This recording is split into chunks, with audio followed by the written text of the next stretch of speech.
Great morning mga kaberki! Ngayon ipapakita ko sa inyo ang ating pre-selling Alice Townhouse dito sa Lancaster, New City. Ang Alice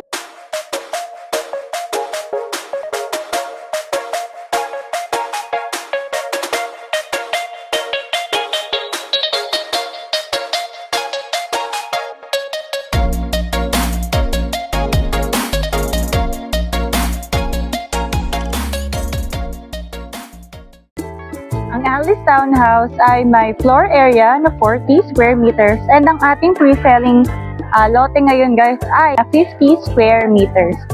Ang Alice Townhouse, meron siyang 3 bedrooms, meron siyang 1 bathroom at malaking carport.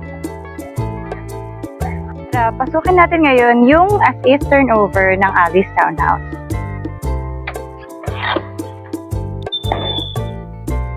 So, ang Alice Townhouse, meron dito sa baba yung ating pinaka-first bedroom.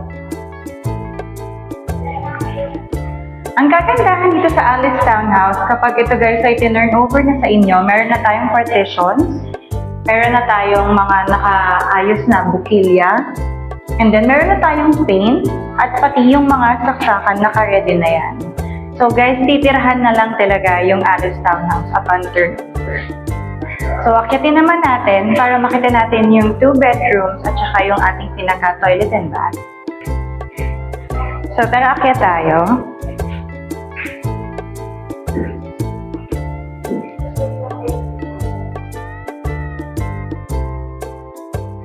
Pag-akyat nyo ng Alice Townhouse, nandito makikita yung kanilang bathroom.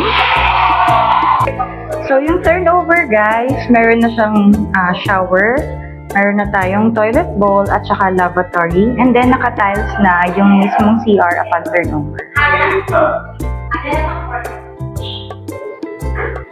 So, ito naman second bedroom natin ng Alice Townhouse. So, guys, malaki to.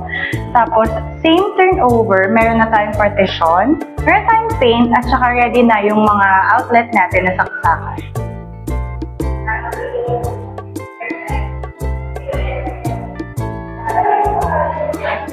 Yan.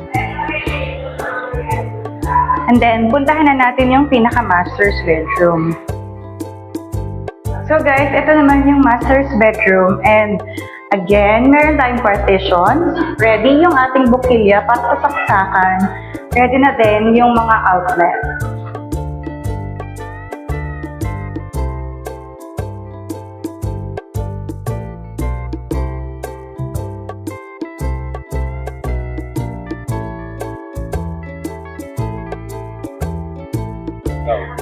So yun guys, na-feature na natin ngayon ng Alice Townhouse as is turnover. Watch out for our part 2 video. Papakita naman namin sa inyo yung Alice Townhouse na modified. May laman na siya at saka mas makikita nyo kung paano natin ma-maximize yung spaces. So yun guys, thank you for watching. Please don't forget to hit like, share, and subscribe dito sa aking YouTube channel para updated kayo sa ating mga pinifeature na bahay. Thank you!